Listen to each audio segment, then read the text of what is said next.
రేపు ఆఖరి మార్గశిర మాసం శనివారం అండి. తులసి చెట్టు కింద చిటికెడు మట్టి తీసి ఈ విధంగా చేస్తే చాలండి. ఎలాంటి కోరికలైనా తీరిపోతాయి. తరతరాలకు తరగని ఆస్తి వస్తుంది. ఇబ్బందులు, కష్టాలు అన్నీ తీరిపోతాయి. బాధలు, కన్నీళ్లు పోతాయి. జీవితంలో ఉండే సమస్యలన్నీ పోతాయి. ధనాదాయం పెరుగుతుందండి. మీరు మీ ఆదాయం పెరగడాన్ని చూస్తారండి. మనం అందరి ఇళ్లల్లో తులసి మొక్క ఉంటూనే ఉంటుంది. మన హైందవ సాంప్రదాయంలో తులసికి ఉన్నటువంటి ప్రాధాన్యత మరి ఏ ఇతర మొక్కకి లేదండి. తులసి చెట్టును లక్ష్మీదేవి స్వరూపంగా భావిస్తూ ఉంటాము. అందుకే శ్రీ మహావిష్ణువుకు తులసిని సమర్పిస్తారు. ఇలా చేయడం వల్ల సంపద రెట్టింపు అవుతుందని చాలామంది నమ్ముతూ ఉంటారు. ఆయుర్వేద శాస్త్రం ప్రకారం తులసి మొక్కకి ఎన్నో ఔషధ గుణాలు ఉన్నాయి. దీన్ని ఇంటి ఆవరణలో ఉంచడం వలన ఇంట్లోకి ప్రతికూల శక్తులు రాకుండా అడ్డుకుంటుంది. అంతేకాదు సానుకూల శక్తిని ఆహ్వానిస్తుంది. అందుకే తులసి మొక్కను ఎంతో పవిత్రమైనదిగా పరిగణిస్తారు. వాస్తు శాస్త్రం ప్రకారం తూర్పు దిశలోనే తులసి మొక్కను ఉంచాలి. దీని వలన శుభప్రదమైనటువంటి ఫలితాలు వస్తాయని చాలామంది నమ్ముతారు. ఒకవేళ మీ ఇంట్లో తూర్పు దిశగా తులసి మొక్క నాటేందుకు స్థానం లేకపోతే ఇంటి ఎదురుగా తులసిని నాటడం వల్ల సానుకూల శక్తి వస్తుందండి. దీంతో పాటు లక్ష్మీదేవి అనుగ్రహం కూడా మీపై ఎల్లప్పుడూ ఉంటుంది. తులసి మొక్క ఉన్న ఇల్లు తీర్థస్థలం అని, తులసి కోట ఉన్న ప్రదేశం గంగా తీర్థంతో సమానం అని పవిత్రతను కలిగి ఉంటుంది అని చెప్పి పెద్దలు అంటూ ఉంటారు. రోజు నిద్రలేవగానే తులసి మొక్కను దర్శించడం, ప్రదక్షిణం చేయడం వలన సప్త ద్వీపాలతో కూడినటువంటి సమస్త భూమండలాన్ని, అందులోని తీర్థాలను, క్షేత్రాలను దర్శించినంత పుణ్యం లభిస్తుందని చెప్పి పండితులు చెప్తారు. తులసి మొక్కను నాటినా, నీరు పోసినా, తాకినా, పెంచినా మోక్షం సిద్ధిస్తుంది అంటారు. అందుకే తులసిని దేవతా వృక్షంగా భావిస్తారు హిందువులు. అయితే తులసి చెట్టు కింద ఉండేటువంటి మట్టితో రేపు శనివారం రోజున ఈ చిన్న పరిహారం చేస్తే కష్టాలన్నీ పోయి కోరిన కోరికలు నెరవేరుతాయి, అష్ట ఐశ్వర్యాలు సిద్ధిస్తాయి అని చెప్పి పెద్దలు చెప్తూ ఉన్నారు. మరి రేపు మార్గశిర శనివారం రోజున తులసి మొక్క కింద మట్టితో ఏం చేయాలి అనే విషయాన్ని మనం ఇప్పుడు తెలుసుకుందామండి. అంతకంటే ముందు హనుమంతుడిని 7.5 సంవత్సరాలు పట్టాల్సినటువంటి శనిదేవుడు 7 క్షణాలు కూడా ఎందుకు పట్టలేకపోయారో కూడా తెలియకపోయే కథ విందామండి. ఒకానొక సమయంలో హనుమంతునికి కూడా శనికాలం దాపురించింది. అది వానర వీరులంతా రాముని కోసం సేతువును నిర్మిస్తూ ఉన్నటువంటి సమయం. శనీశ్వరుడు హనుమ కోసం రామేశ్వర సముద్ర తీరానికి వచ్చి అక్కడ వానరులందరూ చేతి నిర్మాణానికి పెద్ద పెద్ద రాతి బండలను తీసుకువచ్చి సముద్రంలో పడేస్తూ ఉంటాడు. హనుమంతుడు పెద్ద బండలను ఏరు పెడుతూ ఉంటాడు. శ్రీరాముడు ఒక బండ మీద ఆసీనుడై పర్యవేక్షిస్తూ ఉంటాడు. అప్పుడు శనీశ్వరుడు ముందు రాముని వద్దకు వెళ్ళి, రామా, నేను హనుమంతుడిని పట్టుకునే కాలం వచ్చింది. ఇక హనుమంతుడిని పట్టి పీడించనా అని చెప్పి శ్రీరాముని అనుమతిని అడుగుతారు. దానికి రాముడు, శనిదేవా, నన్ను ఎందుకు నువ్వు అడగడం, నీ విధిని నువ్వు చెయ్యి అని అంటాడు. అప్పుడు దానితో శని హనుమంతుని దగ్గరికి వెళ్ళి, నేను నీ వద్ద 7.5 సంవత్సరాలు ఉండబోతున్నాను అని చెప్తాడు.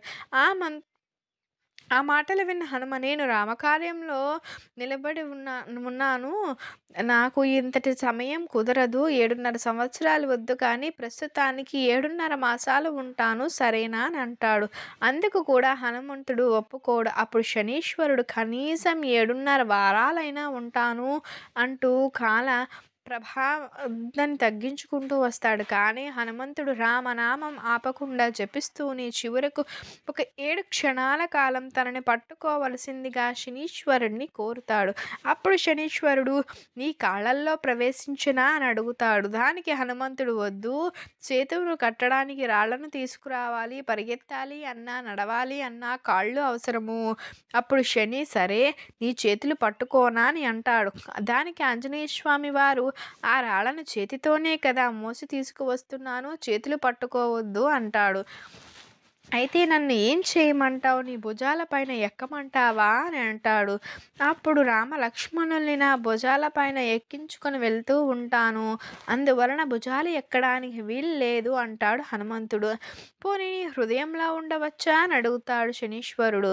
ఈ హృదయంలో మహాలక్ష్మి రూపిణి అయినటువంటి సీతాదేవి, నా దేవుడైన సీతారాముడు అంతరంగంగా నివసిస్తూ ఉన్నారు, అక్కడ నీకు చోటు లేదు అని అంటాడు. అంటారు. అప్పుడు శని, "సరే, నీ సరస్సు ఒక్కటే ఖాళీగా ఉంది. అక్కడే ఉంటాను" అని చెప్పి శనీశ్వరుడు హనుమంతుడిని శిరస్సుపై ఎక్కి కూర్చుంటాడు.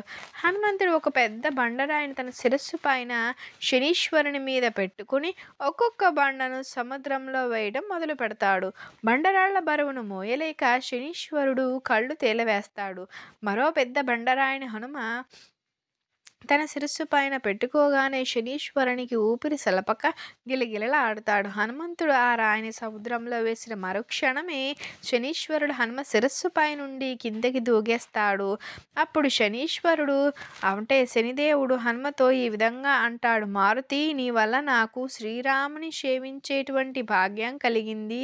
నీవు సకల శక్తులకు అతీతుడవైన రామభక్తుడువు. నీ ముందు నా శక్తి చాలదు. నిన్ను నేను పట్టలేను. నన్ను వదిలిపెట్టు మహానుభావా" అంటూ చేతులెత్తేసి ఒకే పరుగున పెడతారు శనీశ్వరుల వారు. ఒక్క నిర్మల భక్తితో నిశ్చల మనస్సుతో శ్రీరాముని సేవలో నిమగ్నమై ఉన్నటువంటి ఎవ్వరినీ కూడా శనీశ్వరుడు 2 క్షణాలు కూడా పట్టుకొనలేడు. పరిపూర్ణమైన నమ్మకంతో నిరంతరం శ్రీరామనామం జపం చేస్తే కష్టాల నుండి విముక్తి కలిగి తీరుతుంది. తులసి చెట్టుకే కాదండి, తులసి మొక్క కింద ఉండేటువంటి మట్టికి కూడా చాలా ప్రాముఖ్యత ఉందండి. తులసి మొక్క పెరిగిన మట్టిలోకి అనేక సుగుణాలు వస్తాయి. తులసి మొక్క మట్టిని పాపిటలో బొట్టు పెట్టుకుంటే సమస్త తీర్థాల్లో స్నానం చేసిన ఫలితం లభిస్తుందని శాస్త్రాలు చెబుతున్నాయి.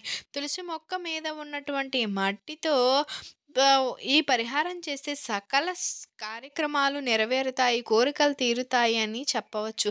ఏం చెయ్యాలి అంటే శనివారం ఉదయాన్నే నిద్రలేచి శుచిగా స్నానం చేసి పూజలు చేయని తులసి మొక్క దగ్గరకు వెళ్ళి మీ మొక్క మొదటిలో ఉండేటువంటి మట్టిని గుప్పెడు స్వీకరించి ఆ మట్టిని దానిలో కొంచెం నీరు, బెల్లం తురుము ఒక ప్రమిద షేపు వచ్చేలాగా కలిపి చేయాలండి. తరువాత మట్టి ప్రమిదను ఆ రోజంతా కూడా ఎండలో పెట్టి బాగా ఆరనివ్వాలి. మళ్ళీ సాయంత్రం సూర్యుడు వెళ్ళిన తరువాత ఈ మట్టి ప్రమిదను తీసి పూజ గదిలో ఒక ఆకు ప్లేట్లో పెట్టి నువ్వుల నూనె పోసి 3 ఒత్తులు వేసి దీపాన్ని వెలిగించాలి. ఆ దీపం వెలుగుతున్నంతసేపు అక్కడ కూర్చొని ఉన్న మీకు కోరికలు, సమస్యలు చెప్పుకోండి.